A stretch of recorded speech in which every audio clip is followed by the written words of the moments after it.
આપ બધા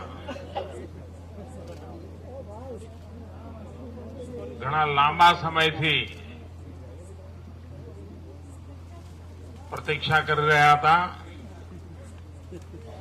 મને પણ હતું કે મોડું ન થાય, જેટલા જલ્દી જવાય એટલું જવું, પણ છતાંય પહોંચતા પહોંચતા 10:30 વાગી ગયા.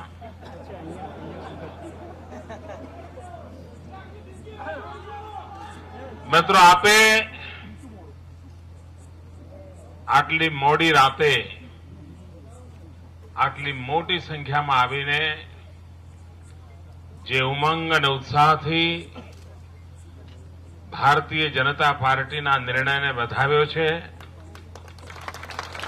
ભારતીય જનતા પાર્ટીના રાષ્ટ્રીય નેતૃત્વના નિર્ણયને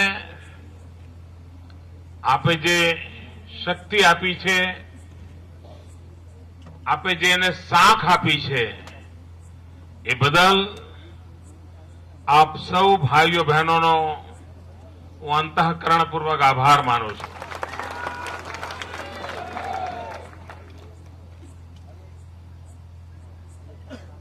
ભારતીય જનતા પાર્ટીની આંતરિક લોકશાહીની શક્તિ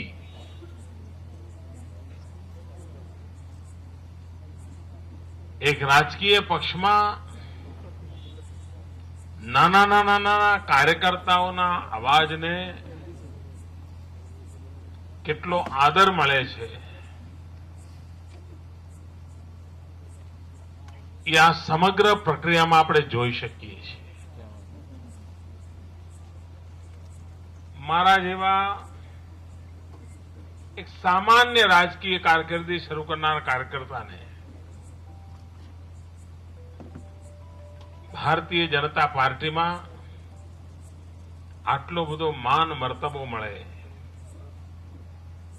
સન્માન મળે, સ્નેહ મળે, એના મૂળમાં ભારતીય જનતા પાર્ટીનું ચરિત્ર છે, ભારતીય જનતા પાર્ટીની સંસ્કૃતિ છે. અટલજી અડવાણી જેવા મહાન નેતાઓએ જે વટવૃક્ષ બનાવ્યું છે, એ વટવૃક્ષને હજુ વધુ પલ્લવિત કરવાની આપણા સૌની જવાબદારી છે. અને આપણે આપણા પુરુષાર્થથી, આપણા પરસેવાથી આ વટવૃક્ષને વધુ ને વધુ ફલે ફૂલે એમાં કોઈ કચાશ રાખીશું નહીં. ભારતીય જનતા પાર્ટી આજે દેશના સામાન્ય નાગરિકો માટે એકમાત્ર આશાનું કિરણ છે.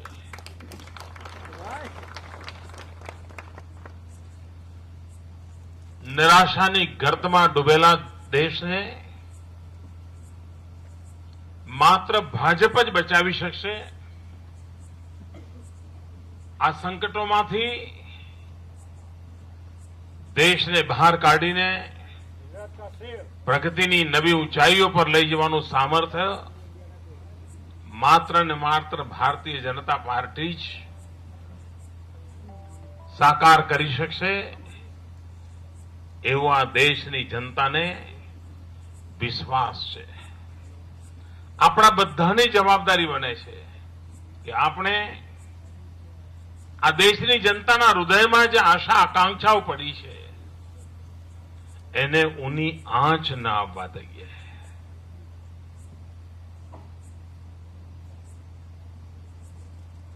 મિત્રો, ભૂતકાળમાં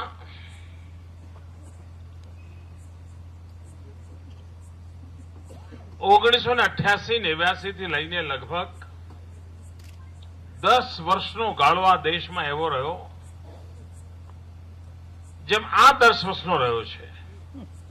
2004 થી એમ એવો એક દસકો એ વખતે આવ્યો હતો. દેશ તળિયે જઈને બેઠો હતો, દેશની કોઈ સાખ નહોતી રહી.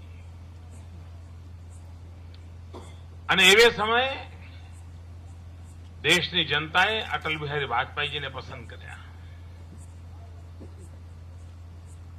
ભારતીય જનતા પાર્ટીના નેતૃત્વવાળા એનડીએને સેવા કરવાની તક આપી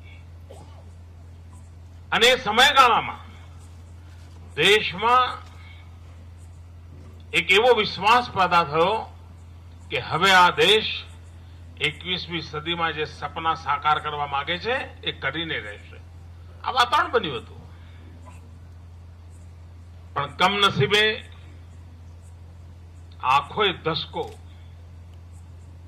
એણે ન માત્ર અટલજીના પુરુષાર્થને ધોઈ નાખ્યો, એનડીએ સરકારના પરફોર્મન્સને ધોઈ નાખ્યું, પણ એણે તો દેશને એવો ખાડે લઈ જઈને મૂક્યો છે કે જેના કારણે કોઈ પણ ક્ષેત્ર એવું નથી કે જ્યાં ક્યાંય ભરોસો પડે. મિત્રો, આપણે ભારત માતાની જય કહીને જિંદગી ખપાવનારા લોકો છીએ.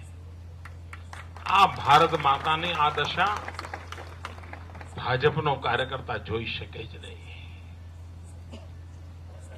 જે દેશમાં 35 વર્ષ કરતા નાની ઉંમરની 65% જનસંખ્યા હોય, એ દેશના જવાનિયાઓનું ભવિષ્ય શું? એમના ભવિષ્ય ઉપર ચેડા કેવી રીતે થાય? દલિત હોય, પીડિત હોય, શોષિત હોય, આદિવાસી હોય, ગરીબ હોય, જે સંકટમાં જિંદગી જીવવા માટે મજબૂર બન્યો છે, એમાંથી એને બહાર ઉગાડવાની મોટી જવાબદારી ભારતીય જનતા પાર્ટી પાસે છે. અને મને વિશ્વાસ છે મિત્રો, આ એક સંગઠિત પાર્ટી છે, કાર્યકર્તાઓના શક્તિથી ચાલનારી પાર્ટી છે, ટીમ સ્પિરિટ વાળી પાર્ટી છે. ટીમ એ જ એની તાકાત છે. એના આધારે આ દેશના આશા આકાંક્ષાઓની પૂર્તિ માટે ભારતીય જનતા પાર્ટી ખૂબ યશસ્વી રીતે આગળ વધશે. જનતા જનાર્દનના ભરપૂર આશીર્વાદ મળશે એવા પૂરા વિશ્વાસ સાથે આપે સ્વાગત કર્યું, સન્માન કર્યું. આપનો ખૂબ ખૂબ આભાર. ભારત માતા કી, ભારત માતા કી.